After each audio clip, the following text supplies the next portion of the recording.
All right, friends, it's time to give you loyal listeners a discount on protein powder. You may or may not know, but I launched my very first protein powder 2 years ago. It's a grass-fed beef isolate with only 3 ingredients: grass-fed beef, either organic cacao or organic vanilla, and organic monk fruit. Now, if you don't want any of the added flavor and sweeteners, you can also just get unflavored.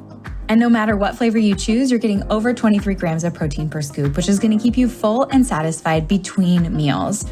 I love starting my day with a Fab4 smoothie and breaking my fast with that much protein. It makes a serious difference in my cravings and blood sugar balance the rest of the day, and I've seen it with my clients as well. Now, I never thought I'd own a product company, but when I got pregnant with Sebastian, I realized the majority of protein powders were chemically extracted or enzymatically extracted, and I wanted to use heat and water only. I wanted minimal ingredients because we don't need those emulsifiers, fillers, or added vitamins, minerals, and probiotics. All of those additions increase the chances that it's not going to work for your body, whether it be bloating, digestion issues. I just wanted pure, clean protein to keep you full and satisfied so you could build the most delicious Fab4 smoothie. And I have to say, I'm pretty proud of the flavor. If you take a look at our reviews on Amazon, you'll see 5-star reviews for flavor. And that is key, because if you don't love your Fab4 smoothie and you don't love drinking your protein powder, you're not going to do it. It won't become a habit, and it's consistency that outpaces everything. So if you're here and you're listening and you want to give our protein powder a try, use the code podcast5 for $5 off your order. And let me know if you love it. My favorite ways to apply this protein powder is in my Fab4 smoothie, making freezer fudge, making chocolate milk, making hot chocolate, and throwing the unflavored into all my kids' baked goods. So let me know how you use it. Let me know if you love it, and share this podcast deal with your friends.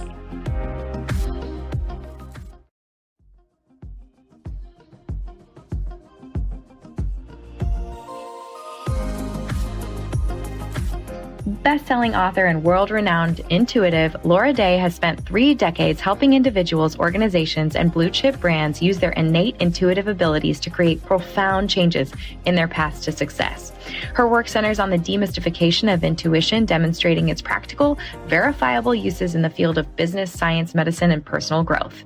Day has released 6 groundbreaking books, including Practical Intuition and How to Rule the World from Your Couch, which both topped the New York Times bestseller list. She has trained thousands of people around the world, including scientists, celebrities, business executives representing Fortune 500 companies, and other professionals who she has helped to realize their goals while creating supportive and inspiring communities. Let's welcome Laura Day to the show. Well, Laura, thank you so much for being here. I've been so excited about this interview. You teach people how to lean into their intuition. You practice practical intuition. And I think we all need to be able to listen to that. So thank you for donating your time. I know you've been teaching at Esalen. You said longer than I've been alive. I highly doubt that. But you are an absolute expert, and I just really appreciate your time. Oh, thank you so much for having me. It's always, it's the upside. And I always tell my students, look for the can do, because there's lots of can't do. The upside of this pandemic has been really being able to give people tools that they can use in their lives with whatever's going on, and doing it in this remote way that's also kind of very intimate as well. Yeah, no, you're finding the silver linings and the can-dos, which is amazing. So can you tell me a little bit about, for our listeners, a little bit about your background in regards to intuition and what your career path has looked like? Sure. I'm almost 63 years old, so this is much further back than most of your listeners, but I went to a school called Stuyvesant in New York City, which is a math and science think tank, basically. I definitely never said when I grow up, I want to be an intuitive, and I don't consider myself a mystic. But I was watching a nerd channel, because I'm a nerd, on TV, and I was 21, and they were talking about the extended capacities of the human mind, as if this were such an incredible discovery. I never realized that other people didn't see people who weren't there, that other people didn't hear other people's thoughts, that other people didn't have solid predictions of the future. This was, remember back, those of you who aren't still 21, remember back to your early 20s, you think the whole world is you.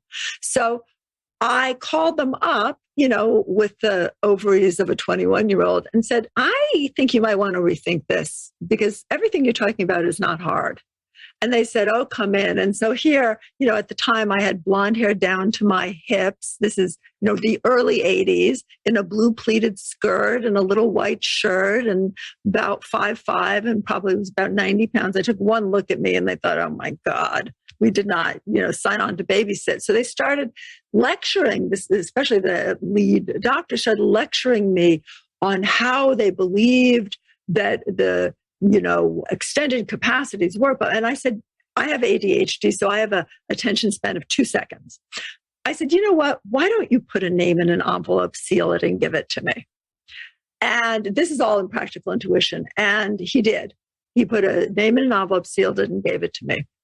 And I basically did what I call a reading. I did an evaluation. I said, well, I'm seeing 2 separate people, so I'm not sure. I guess something's a little off. One of them is a physician. I see that he's going to have a legal problem and he's going through a divorce. I'm worried a little bit about his cardiac health. My whole family are doctors, so I did have that language. And I said, and the other one, and it was the most embarrassing moment of my life. I reached my hand down to where a man's private would be. And I said, he just lost control of this. And I think he has an autoimmune disorder. I'm seeing inflammation. And I said, I see these big prints, this beautiful work. Well, he had put his first name in the envelope. And it was him and someone else by his first name who had MS and was an artist. And so he was absolutely convinced. And basically then got all of these different, and I did it on the condition of anonymity, because no good Jewish girl in the early 80s wants to grow up to be, I didn't even have a name for it. But I loved being tested because I love the scientific process, and also because I come from a very abusive background. And so having something that's maybe a little different about you, because I assumed I did it a little more than most people, because, precognition and reading someone's mind doesn't always make you popular at a third grade lunch table. I was really happy to be studied. So I said yes, but on the condition of anonymity. I did not want to be a freak. Well, one of the experiments was televised without my permission. And here I am. I literally still don't have a name for what I do. I'm a lab rat.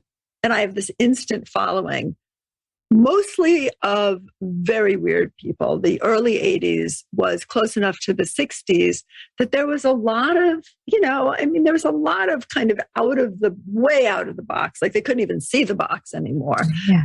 I was not into. So I gravitated toward using intuition to predict, because that's my super specialty.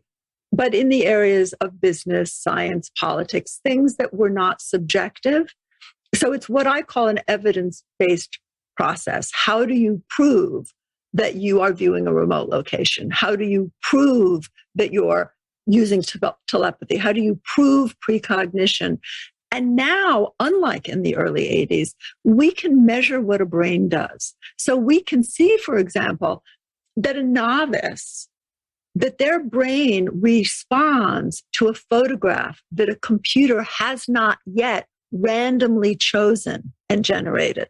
So we now can see through viewing the brain that precognition exists. And so the real question, which I started before these wonderful proofs, because it was in the early 80s, was how do we use this effectively in our lives? Because there's a lot of downside to intuition too.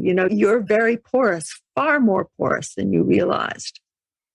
Wow. So, to take it back, did you know that you were an intuitive at the third grade lunch table? You knew it at such a young age, but then weren't able to. I knew I had a manic depressive mother who I had to remind to put clothes on before going out. No, I knew that I was strange in a way that sometimes made me very popular, because it was an ability to see my classmates and support them in a way that was way above my intellectual or emotional pay grade, but also could make me very unpopular, because you don't know what's okay to say and not okay to say. I assumed that, I'm a little nuts like my whole family, and I loved my family. I have 2 siblings who've suicided. My mother committed suicide when I was 14. I come from unique brains, and we're talking a lot about what is typical neurology, what is atypical neurology, does neurotypical exist?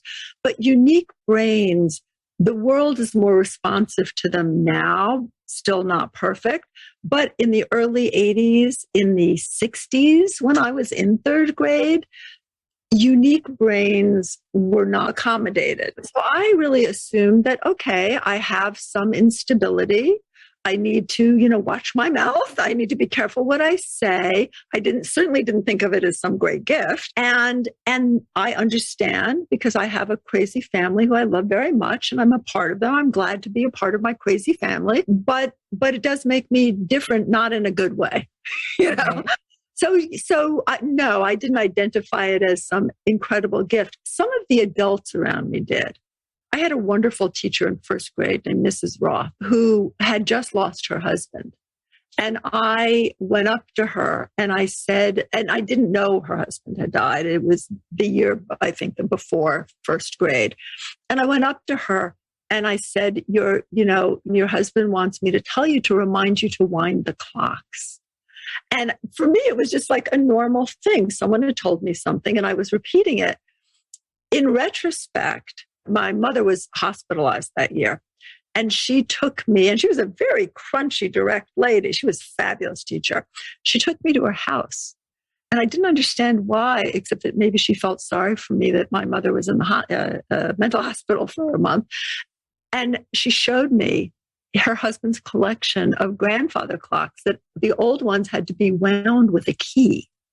And we didn't talk about how did you do this. So adults in my environment, I think, gave me some very positive feedback and also dealt with me very inappropriately. Like, is my husband having an affair? Do you see another woman? Which was not appropriate visuals for a young person. Right. But I never identified it as anything other than I'm a little unstable. Psychotherapy has been so wonderful for me, and I'm from a medical family. So I thought, oh, well, psychiatric issue. Every issue has its upsides and downsides. I knew at 9 what a psychiatric issue was. Yeah. It's funny how one of my favorite things it's a little, those little things you post on Instagram is your pathology can be your potential.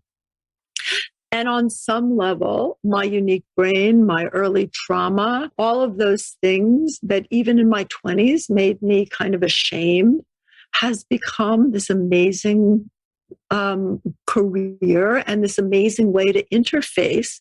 Once I learned about it myself, an amazing way to interface with the world, because of course studies show that especially in older people, the number one predictor of health, more than your smoking status or your weight, the number one predictor is purpose. So it has given me, I'm grateful to have survived. My siblings didn't, but I really am grateful to have a purpose. I know you have young children. My child is 20, almost 30 and more competent than I am. So it's really wonderful as a 62-year-old to say, wow, I have something to offer that I love doing that's an innate organic part of every human being and that I'm especially good at. So it's a gift. And of course it's made a living, paid for New York City private schools, done all of that. Yeah, it's you at a certain point, and I'd love for you to explain it. At a certain point, you allowed your pathology to be your potential. And it's been this amazing career. And you've been able to really help people lean into their own intuition and helped direct them in their careers and their lives. And I'm sure all of your clients are forever grateful for that type of support, especially when they can't see things about themselves or future potential without you. By the way, none of us, myself included, see clearly about ourselves, because inside you meaning everyone, we are very complex beings. Your intuition is in a soup with your experience, with your habits, with your emotion, with other people's judgments, with the news, with what you ate that day, with your blood sugar level, which is why every morning I go on Instagram and people exchange readings. There's a short video on my Instagram. People exchange readings, and I get amazing readings because it's hard for yourself to say, is this a fear or a wish, or is it intuition? Whereas when a complete stranger tags you and says, oh, I see you're working on a teaching program that you're going to pitch, or a lecture program that you're going to pitch to a major venue, and I see a lot of success around it. The person I see you helping with it right now is not the person who's going to continue to help with it, blah, blah, blah, blah, blah. That, by the way, is probably a reading for you because it's hard to make things up. It's much easier to read. But then you say, oh, wow, this complete stranger is picking up on exactly what I'm doing right now or hoping to do. No, this isn't a fantasy. This is real. Yes, I can make a living speaking about my knowledge and not just, so and I love that. And I do that for free every morning because one of the great things about, in a sense, having had your career is that you can now teach others to take the work and do it. And the great thing about intuition is you are all intuitive. There's not a single person. There's a great book called Life After Life. It's a very old book. Raymond Moody. I don't even remember if it's a great book, but what I love was that it talks about people who have been legally dead and are revived. And they're talking about, what was going on 5 miles away at their house. Or Elizabeth Kubler-Ross, who is the goddess of death and dying, now deceased, which happens to all of us at some point. She writes, she collected 10,000 near-death experiences because she worked with cancer patients. And she'd have things like kids in an emergency room who would be dead. They'd be resuscitated from a car accident, for example. And he'd say, oh, I was with my sister, but I didn't see my brother. Well, the sister would have been killed in the accident and the brother not. So he only saw the people who had been killed. Like all these incredible verifications that intuition works even when you're dead. You can't get rid of it. And we all, spirituality is a multi-billion-dollar industry, and you've got to be really careful because the reality is there are very few things in life that one person does that everybody can't do, A. And B, if you believe in spirituality, which is the oneness of energy, trying to be more spiritual is like going back to the womb. What we want to do is learn how to channel that information and energy to create good lives because, and this is the thing I really do object to about kind of the new age, which isn't new anymore. It was new when I was doing the new age, which is that, life is a struggle for everybody and life can be wonderful too. And we all have pond slime moments. Those wonderful celebrities that you see glittering, they have the same pond slime moment that you have, or weeks, or even months. It's just, we don't, I like to advertise mine because I think that's part of being a teacher is to say, yeah, I have a system. I've made a great life with it. And I'm still struggling with this. Or I still feel like I'm going to wear the wrong thing to every party. Or I still come home and obsess that I said something stupid.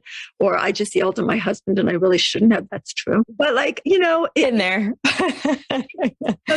The effort to be spiritual often negates the effort to be human. And being human's a whole lot harder. Meditating and chanting Om, you don't need intuition for that. You don't need guts for that. You don't need sweat for that. You don't need to deal with your fears for that. Waking up and doing whatever it is life throws at you and making a success out of that, that takes real ovaries. Or I don't know what to say anymore. I like the ovaries. That works for me. Oh, so much that you just said is really inspiring. And also I'm still taken back because I think you just read me. I would like to bring something up. Creativity is actually a very complex process. You source your subconscious, you expand your imagery. Intuition, and I want you all to hear this, is easy. Literally, you have a target and it hits you. When you want to be intuitive, if someone asks you a question, forget the question and just notice everywhere your attention goes and talk. You won't be able to imagine it. Imagination's a complex creative process. Intuition is just letting your guard down for a second and noticing what's there and letting it come out of your mouth, which is why it makes you unpopular at a third grade lunch table, but everyone can make a living with it. Hasn't been done. That is so good. So let's I want to harness practical intuition. I want to know how to use it. I want to get hit in the face. I want to be the target. I want to get hit in the face. How do we cultivate that in our everyday life? So I'd like everybody to do this as I'm saying it, because the first thing you do, and by the way, I just saw you take a deep breath. Intuition's a state of hyper awareness.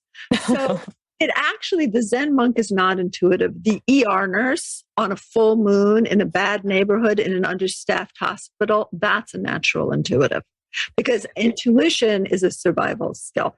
So intuition's not a separate state. It's taking place all the time with you. It's just we're all a mess, so we don't recognize it. So the first thing to do is to be less intuitive. So I'm going to take you through something really quickly that I want you all to do right now.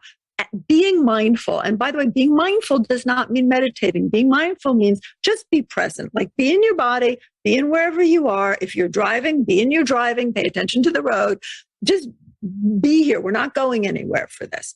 And as you're here, I want you to notice your telepathy. What I mean by that is notice the conversations you're having in your head.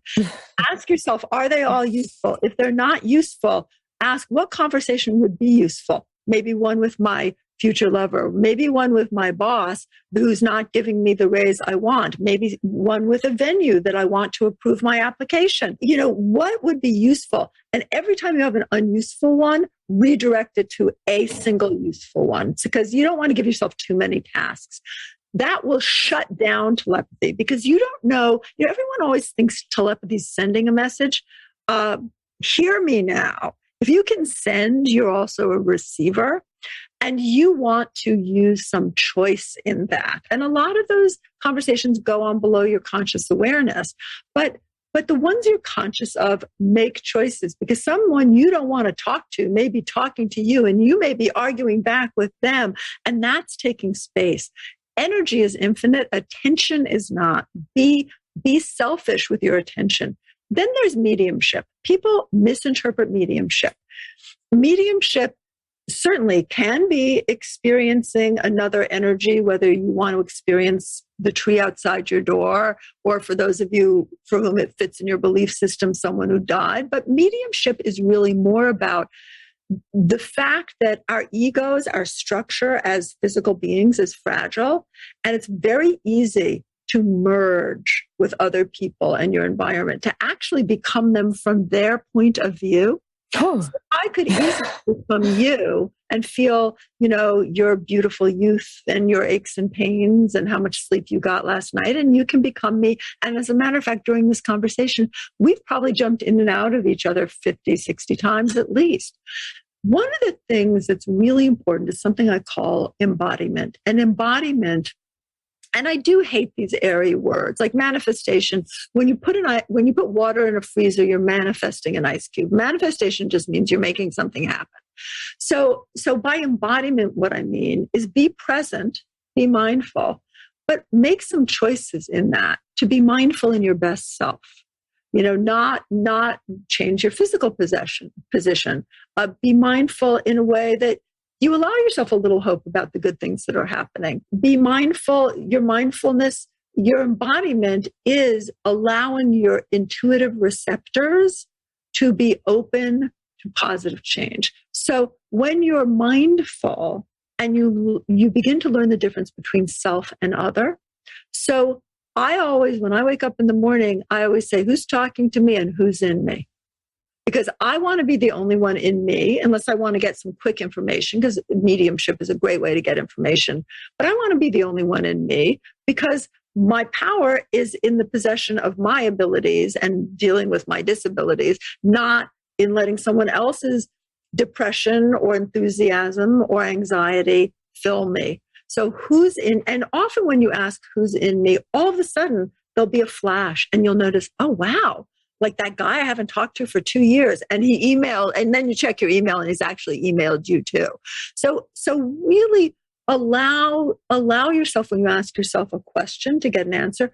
Clear out the mediumship, clear out the telepathy, clear out the remote viewing. You are energetically in a lot of different locations. The more you can be energetically in the location you physically are in now, the better. So notice all the places. I bet you've checked on your kids, 200 times in the last 15 minutes?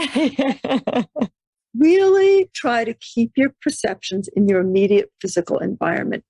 You can never do that 100%. You can never stop telepathy 100%. You can never stop mediumship 100%. But the more you can do it, the more you can then direct it to get information. Those are just 3 things. There's so many other things. Your precognition.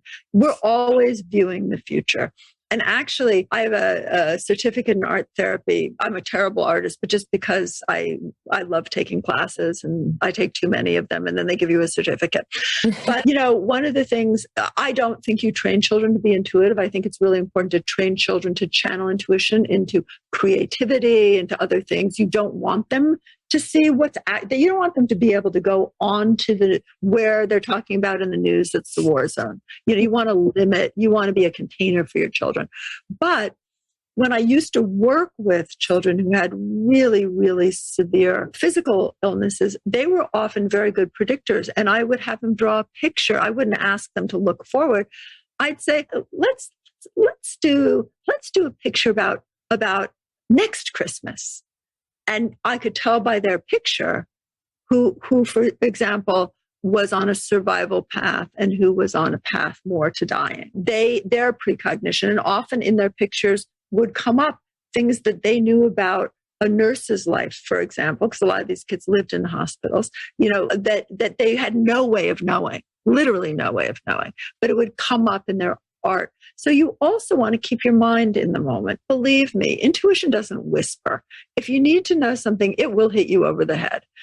But in the moment is where you have your power. So you really want to keep your attention in the now. And the same thing with the past. People always work so hard on their traumas. If a trauma is getting in your way, you don't have to look for it. It's there. It's coming up for you. In the moment, though, you can make little moves to deal with it. So that's psychic self-defense. That's the first step, is the clean out. And I hope you've all, maybe you can review this in this podcast, but that's the first step to being more intuitive, because we're intuitive all the time. And then I'm going to let you get a word in edgewise. And then I'm going to give you some techniques to engage in intuition so you get the information to act on that you need to prepare now for the future or to change the future. No, I think the biggest takeaway for me is who's in my head right now. Like kind of embodying someone else's anxiety or depression. And there are times in my life where I feel like I'm a fortress and no one can touch me. And I'm creating and I'm expanding and I'm providing and I feel like I'm helping. And then there are times when I feel like I'm absorbing more than I should, or I'm like, who is this person? Like, what am I? Those times are in the same hour, right? Right. We all feel a little bit cuckoo for Cocoa Puffs or something like that, Or how about, it's even more insidious.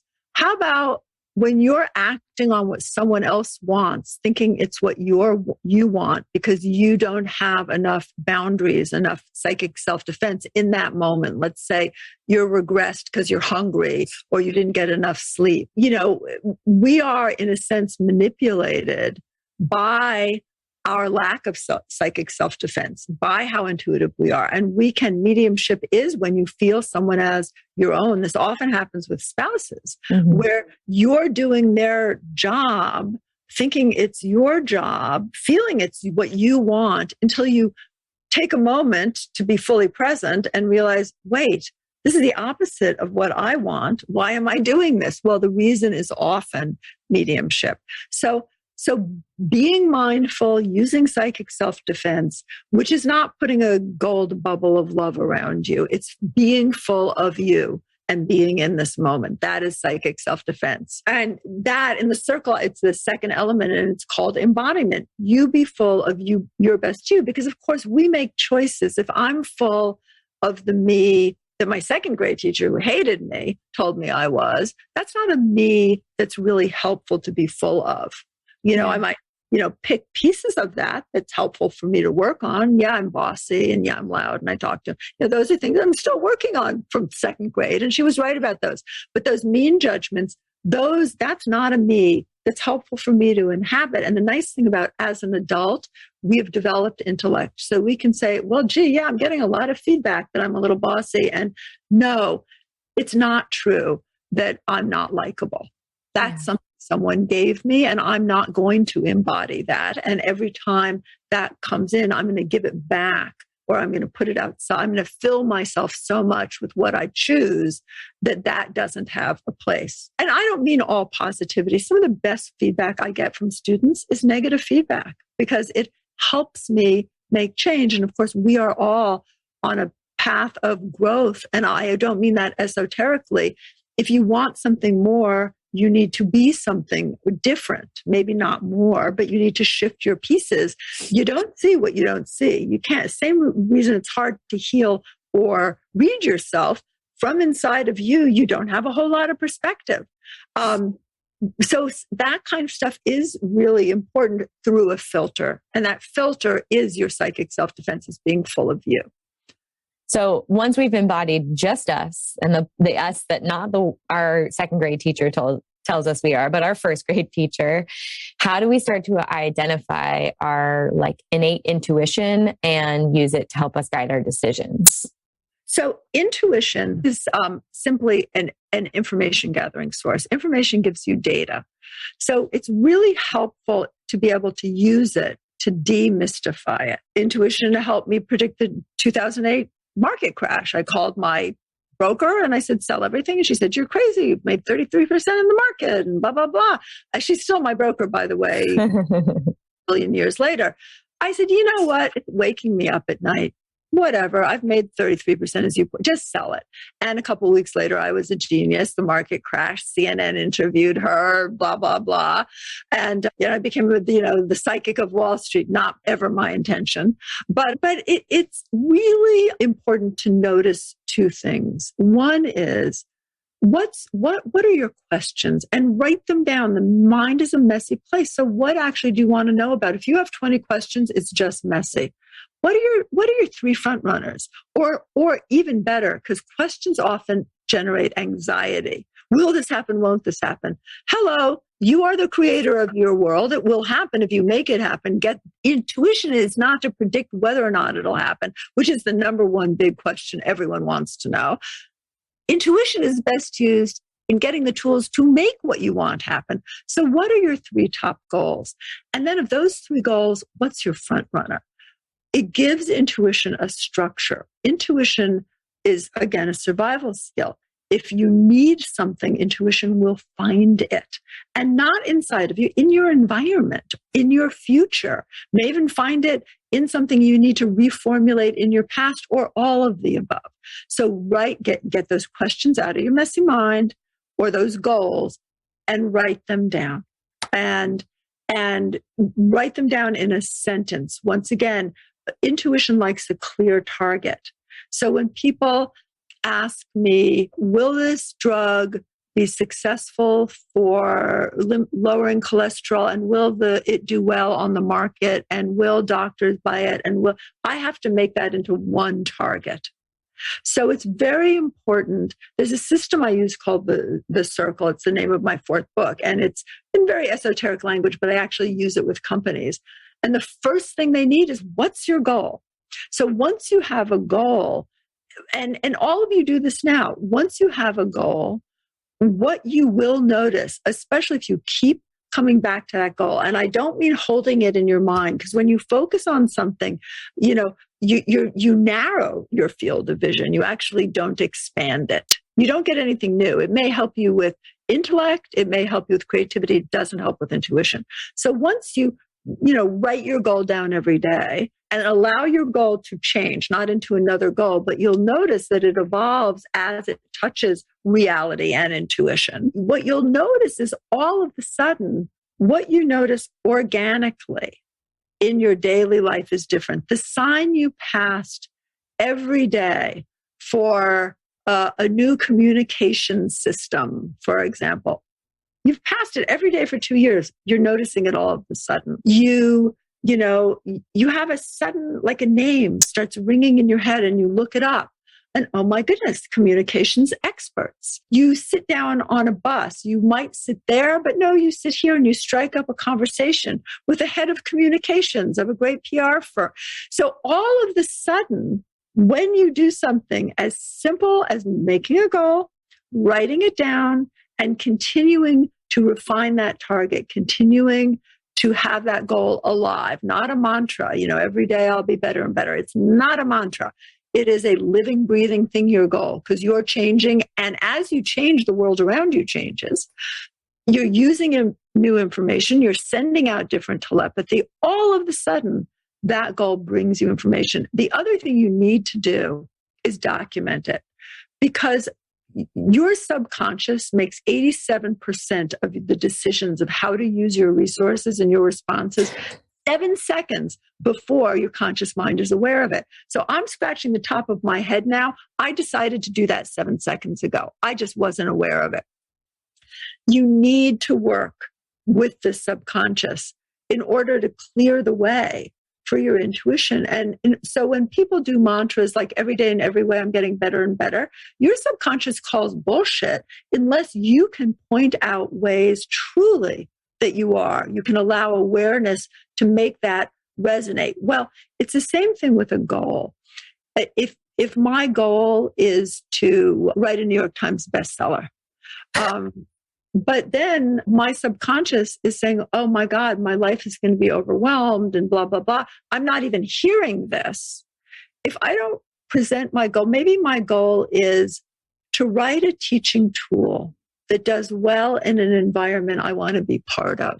Maybe that's a goal, the same goal, but less resistance because I put it in a language that my subconscious can get on board with. So you want to let your goal be a living, breathing thing. Don't change your goal. We often don't get our goals and intuition doesn't help with them because, well, our goal today is this, but it doesn't look like it's going to happen. So maybe I should change my goal and I can do this and then this and that. I'm not saying you give up on the rest of your life, but have a front runner. What's your front runner? And let that front runner evolve. That's what an intuitive process is. An intuitive process is you want to be in love, but you've never been in love.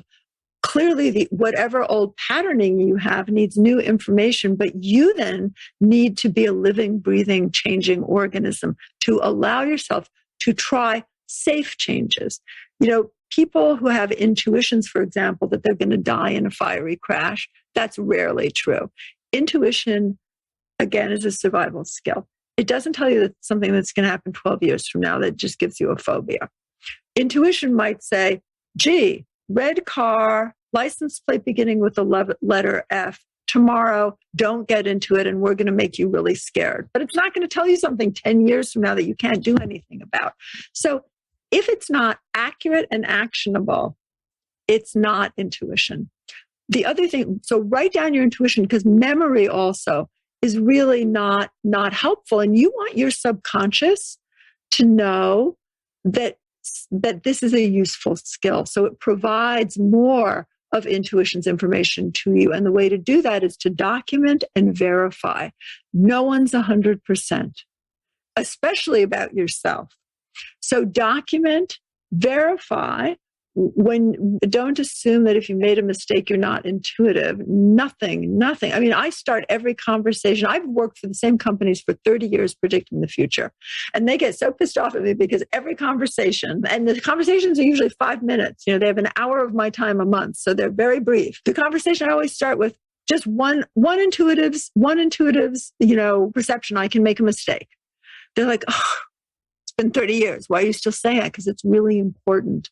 Mistakes, there is no 100% in anything. Right. People say death and taxes, even that you can get around. There's no 100% in anything. So it's really important to document. So then your subconscious says, wow, you described exactly the person you were going to meet who was going to suck you into another dysfunctional relationship, and you've just met them. Great information. You were so accurate, even about what state they were born in. And this might be some information to step back and watch. But your subconscious says this is useful. So it's so interesting. How do you, do you recommend that your clients get in the habit of like journaling or writing daily to like get in touch with this? Or how do we? I recommend that people set a goal. Okay. And then they notice what they notice, whether you do it on your phone. I carry a little pad with me, but when something strikes me, I jot it down.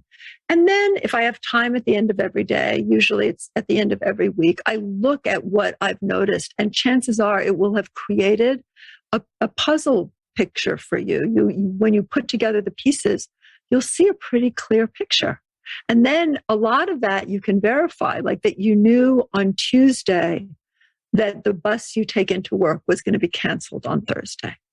And then all of a sudden your subconscious says, oh, wow, this is a little weird, but it's working for us. Let me make more of this kind of information available to you. And then you apply what's useful. The other thing that's really helpful in seeing how clear and accurate your information can be is to read others. So I like to have someone write a question down for me. I just did this for you before. I don't know anything about you. I can see her. You guys can't. She's young and beautiful. But I don't. And you did your research, which most people don't do. So I know you're smart. But a blind reading where you pick something out for somebody that you don't know, that's really good confirmation for yourself that this is accurate. So, for example, on Instagram every morning, I go on in my pajamas and people do readings for each other and for me, which is really helpful for me. They tag each other and they do a read. And I usually set the target. All of my group has one goal they're working on. So it's kind of easy. It gives it a framework, but I set the target. And one of the ways your intuition is working productively in your life, because intuition can also scare the hell out of you.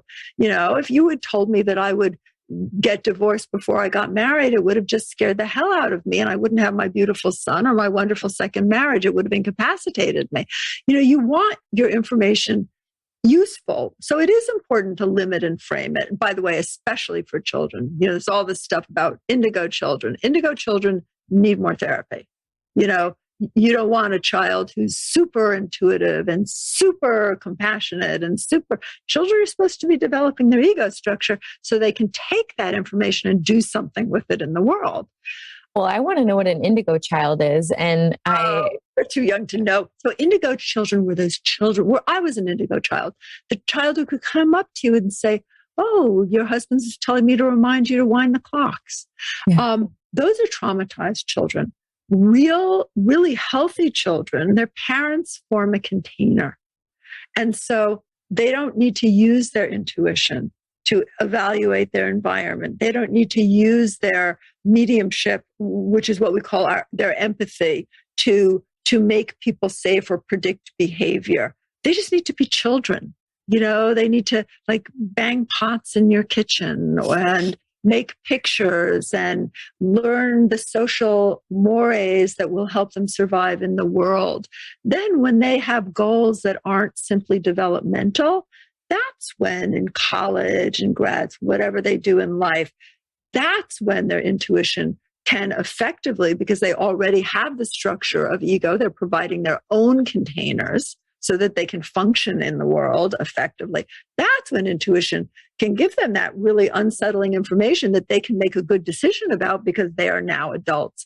There is a reason that most psychics don't make a living, live in cat pee smelling fifth floor walk-ups on Oreo cookies. That is the picture of the psychic is not the effective, person in the world. The picture of the psychic is the kind of airy, open, all over the place. And the reason, and I really train this hard out of my students, the reason that they're not effective is that people who naturally depend on their intuitive ability as young adults do so because of trauma, and they haven't formed containers, and they need to go back and form containers in order to, and that's really what my new book that isn't out yet, so I'm not pitching it, but that's what my new book is about, we're all intuitive. How do you form the container? And in a way, that's what the circle is about, because a goal is a container.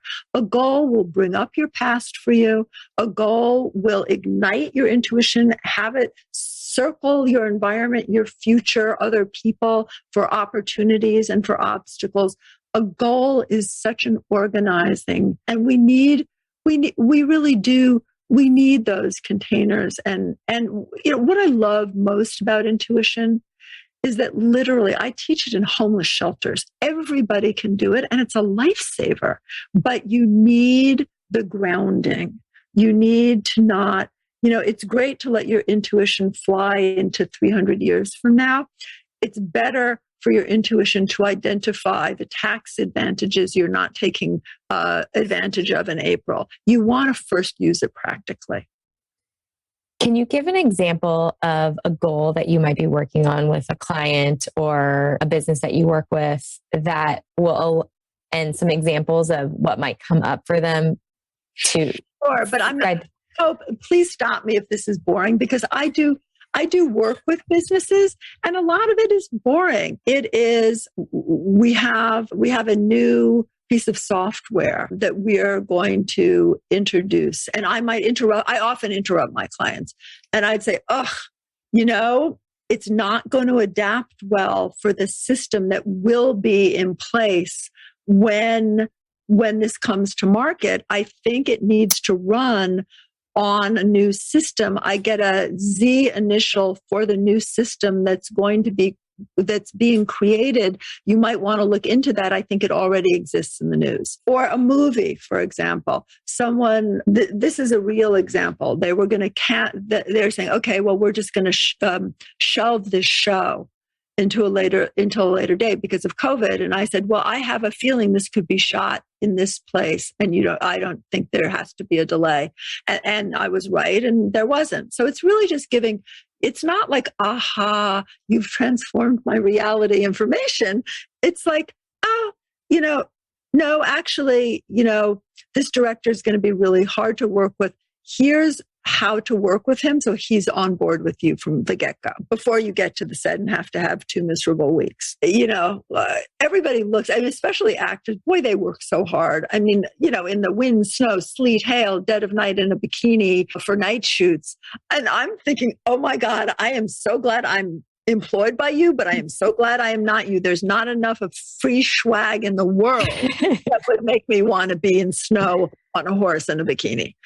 Same. Middle of the night, But so it's literally data. Or for example, and one of the things I train intuitives, I don't see private clients except for the companies I've worked with. And I read my advanced students always as I'm training them because I model it for them. So they get a lot of they get a lot of phone calls, that they don't want, saying, I know you think this investment is a good idea. Maybe check your information. Have you looked into the CEO's history? Have you looked to the last week? They get a lot of unwanted intrusions. Intuition's really intrusive. And by the way, remind me to talk about intuition in relationships. That might be a show of its own. But it's really data. So for example, I have people pick a goal in the morning. And one of the people who comes on Instagram this morning, I know what her goal is. And I don't know it, but I know intuitively. And I sensed, oh, wait a sec. There's a piece of this goal that you really want that's achievable now, but you're looking in the wrong direction here. Let me focus you on this piece right now. And that's kind of feedback I would give to, I always, I have to be careful on Instagram because I don't want to out somebody. So I want to give information that they know exactly what I'm talking about, but maybe nobody else really does. But, or for example, someone this morning said, and it was a beginner, said, I see you, walking to your refrigerator and taking something out. You need a break from feeding your kids. And the person said, oh my God, I had literally, as you posted that, I walked to my refrigerator because they're on their telephones. I walked to my refrigerator to take food out for my kids. So literally they were reporting, and it's great for the person getting it because they feel seen, and this person clearly did need a rest and didn't realize it. It's also great for the person giving it because they can see, oh, wait a sec, I have a superpower. And guys, we all have superpowers. I not just intuitions. Maybe your superpower is the ability to get wisdom from other people like you do. Maybe, and I'm sure you have many other superpowers. Maybe your superpower is the ability to make a home, but you're not using that at the office, and someone needs to make that visible to you so you can get the promotion for making everything more comfortable for everyone else. Or, maybe you're in sales and should be in HR, so it's really data oriented. It's not very mystical. It's really what's coming up in the future? How can you prepare yourself now? What choices can you make? Do you want to avoid it? Do you want to encourage it? Do you want to make it happen faster? Why isn't it? They're data points, literally. And it's so fun, especially to see what we call for our first timers. It's so fun to see them do it, get feedback, and they're like, whoa, wait, what did I just do? I don't even believe in this. How did this come out of me? I love that. I always say in the beginning of a workshop, by the end of this weekend, this is wonderful because you will all be living in my same crazy world that I inhabit.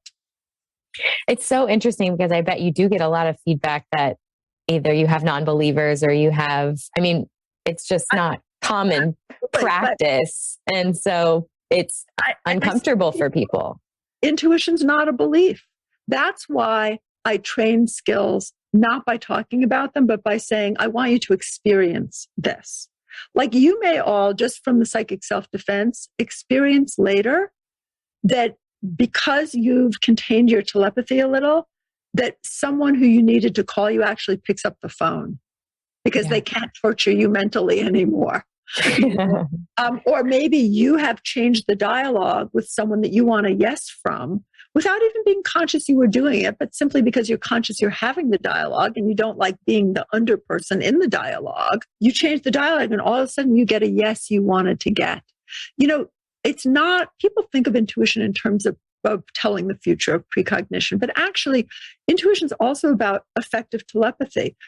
If you're not getting the result you want from a company or a person, maybe you need to listen and change your part of the dialogue. Maybe you need to engage your mediumship. What do they need to feel to say yes? And what do I have as a unique individual to be able to offer them what they need to feel? So it's using all of these abilities. Remote viewing, I used to train real estate agents in remote viewing because you want to evaluate a property before you know anything about it and before you step into it. Because once you step into it, it looks beautiful, and you're no longer looking at the fact that the foundation's rotten. Whereas if you evaluate it ahead of time, before you know where it is, before you know much about it, except for someone has a property that they want you to represent, if you take your notes ahead of time and then you check those things, you will be a superstar agent because you will be able to say to the seller, sure, you can sell this property, but at $200,000 less because I think you have a problem with your foundation.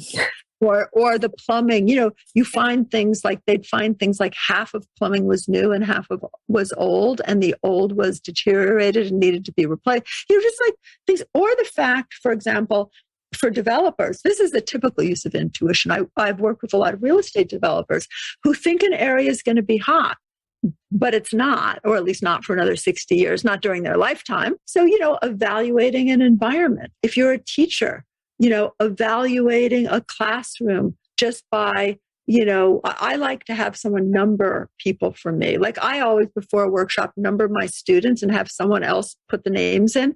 And then I write something for each number so that I know my students from an intuitive perspective before the bossy person who actually gets run over a lot, before I make an emotional judgment about them. So there are all kinds of, intuition is such a broad and useful skill. And you're already using it, but often you're using it to get your subconscious goals, like be such a good girl that daddy will be nice to me, and you're 50 and it's ruined your life because you're such a good girl in every situation. Your intuition shows you how to make everyone be nice to you, often at sacrificing any of your desires or power or well-being. So you want to make those goals conscious, because then your loudest goal is the one you've consciously chosen, and not all of those old, vestigial goals that you have from a lifetime. Wow. It's like uncoupling what the world wants of you or your old patterns from what it is that you want to be your like pinnacle goal. Well, you actually get to choose. I mean, people forget we are composed of our beliefs and our habits and our patterns. But we as adults, especially, and hopefully if we parent well, we teach our children to do this, we make choices in every moment about what that structure is. And, the wonderful thing about intuition is that intuition is not a belief. I never try to convince anybody. It's a tool. And the best way to demonstrate a tool is to apply it, hold it to standards, document your proof, and then evaluate if it's useful for you. I'm excited to go use it. It really is. And it's one of many tools. I said to my group today, there was a nursing mother who, you're told carbohydrates are bad. So there was a nursing mother who just had a baby. She actually was in my last training and she just had a baby. And she was saying, "Oh, I'm eating so much sugar. I'm just craving nuts." First of all, nuts aren't sugar. There's a drop of carbohydrate with that fat and a little bit of protein. And I'm like, first of all, if you're literally worried about carbohydrates, don't throw the baby out with the bathwater. Go get a blood sugar done and see if you should worry. But also, don't use a broad brush because breast milk is fat and sugar. Maybe you're craving nuts because you are starving your brain of glucose because your baby, who is a huge parasite, is sucking it all out of you. And I think that people, intellect's important, intuition's important, observation's important, learning to function in your community is important, learning the rules of any situation you are cognitively is important. We don't want to throw the baby out with the bathwater. And what I do for free in my life is I do hands-on healing, and I have a lot of really profound examples of miracles that have happened. Also profound examples of miracles that haven't or have happened in a way that I didn't see, but not the way I intended. But I will not work with someone who's not under medical care. I will not work with someone who doesn't have some kind of psychological support, or I'll help them find it. Because when you're a purist, that is a belief. And that is very rarely a functional way to live life. We want to give ourselves, our children, our clients, our friends, our community, all the things that can help them. So I remember once I was at an intuitive healing event that I was, everyone gives each other their workshops in this field. And the leader said to a woman with diabetes that she wasn't healing from his technique because she was taking her insulin. She didn't have faith. And I went up to her afterwards and said, diabetics who don't take insulin are called either amputees or cadavers. Yeah. If you think you don't need your insulin, go get tested and see what your doctor says. Right. And I have seen so much proof of miraculous healing. But if intuition is telling you to jump off a bridge, you might want to get a second opinion. And that's how I work with my intuition. If my intuition says, I don't know, something innocuous, like don't eat that, or cash in a company that you've already made a lot of money on, or I do a risk reward evaluation on what my intuition is saying, or is there a way to act on my intuition that doesn't have a downside if the intuition is wrong? Like people, I think, tend to throw out the rest of their resources like intellect or good judgment when they embrace something. Intuition is part of a good decision-making process, whether you're a person, a company, a society, a world, and you want to use the best of everything. Right. And you mentioned earlier intuition and relationships. So I'm curious because if you're using your intuition and you're thinking you're using this tool and you feel like your intuition is telling you something and you're saying it's part of a big evaluation.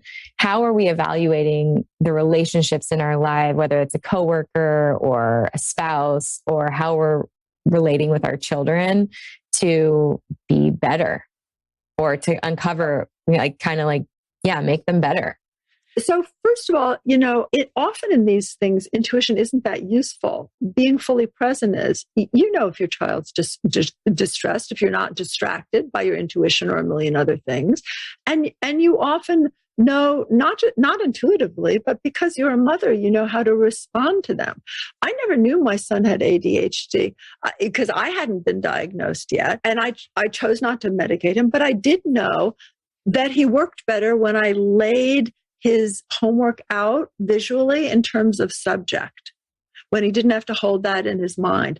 I didn't freak out that I had to. He now reads 5 scripts in a weekend and gives amazing notes, but I read his textbooks to him until way past when I was supposed to, and had him do visual tags.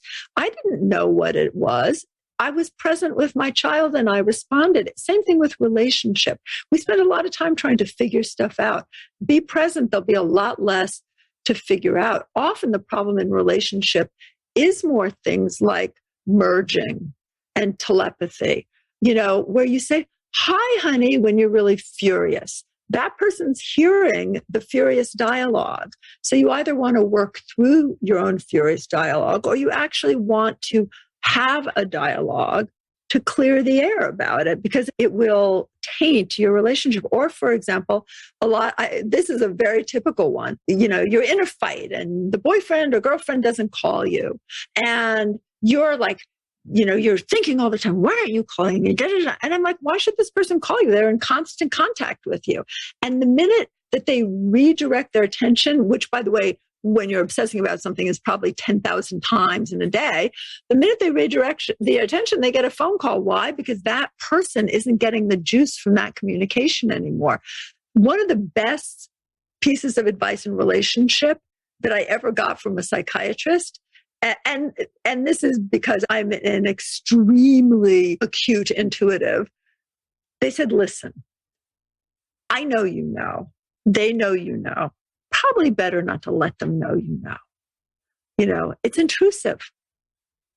Interesting. So, I will know, for example, what my husband is struggling with. But sometimes it's nice to let him have his own private process without intruding and saying what's going to happen and having an opinion about it.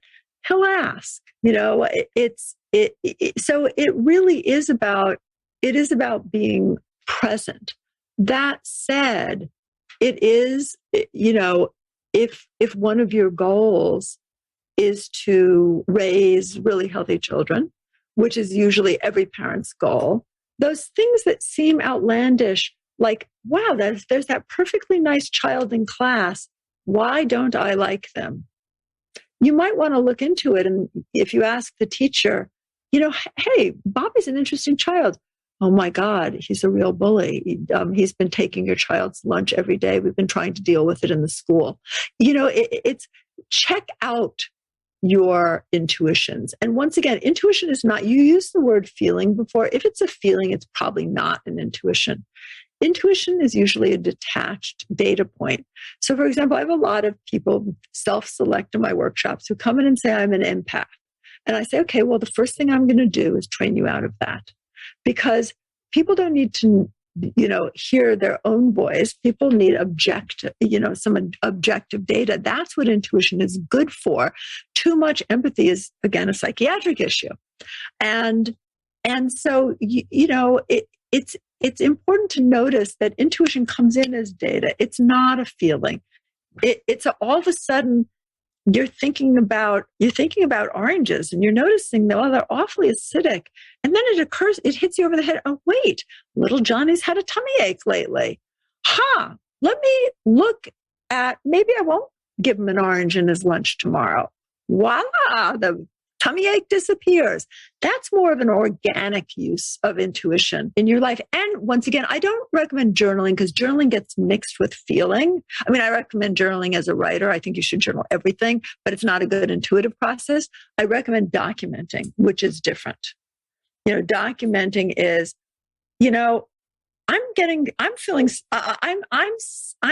oranges are coming to mind a lot. I wonder why that is. And then as you reach to pack Johnny's lunch, you reach for the orange and you say, oh, maybe that's it. And then you don't put it in the bag and Johnny doesn't have a tummy ache that night. Right. That's confirmation for you. That's like, oh, wow. I did that. It was right. Know what's important. In the circle, I have an exercise in the chapter in coherence. Make a pie chart of your life. This is a simple exercise. And don't make 1,000 things again, because that's too many targets. It just makes your intuition messy. What are your 4 or 5 big areas of value in your life? It may be love, family. Those may be different for you. Maybe you want to find a lover, but your family is also important. It may be work, it may be wealth, and it may be health. And, what are your 5 areas? And then notice, what are your questions in those areas? And maybe even jot them down and really do it. I do it still as a pie chart. I write about intuition. I don't do my books on intuition because I'm already way too intuitive, but I do the circle and I do this pie chart because sometimes I forget what are my important areas. You're involved in life and 8 hours of it, not for parents, you sleep. So, what you'll find is your intuition begins to give you little pieces of data and you jot them down and then you know where to plug them into your pie chart.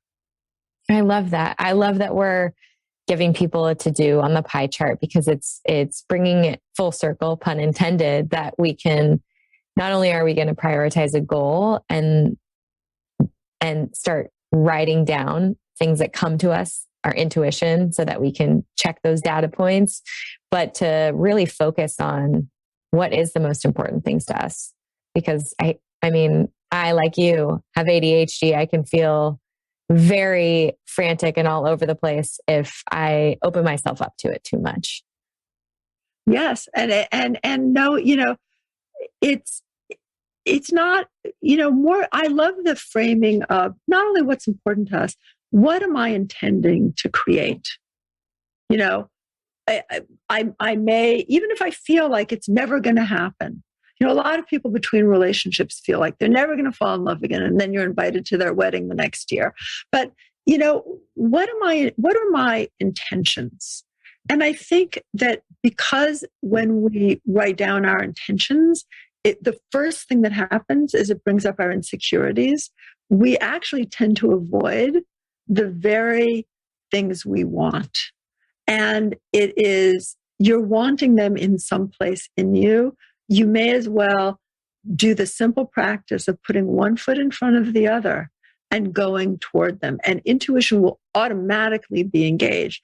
But it's funky and fun when you take notes and you say, oh my God, I knew what was going to happen so accurately. And look at me and wow me and yay me. I think yay me is a very related expression. Yay me. Yay me. Well, I hope everyone in their cars is saying, or on their walks or in their kitchens are saying, yay me, because we have the ability to tune into our intuition, use it practically, and get those data points down so that we can predict our futures and create them. And I would love to do at some point, I hope you'll have me on again because this has been fun. I would love to do a whole show just on intuition and relationship because it is such an important topic. And who do you hear and feel and react to and respond to the most?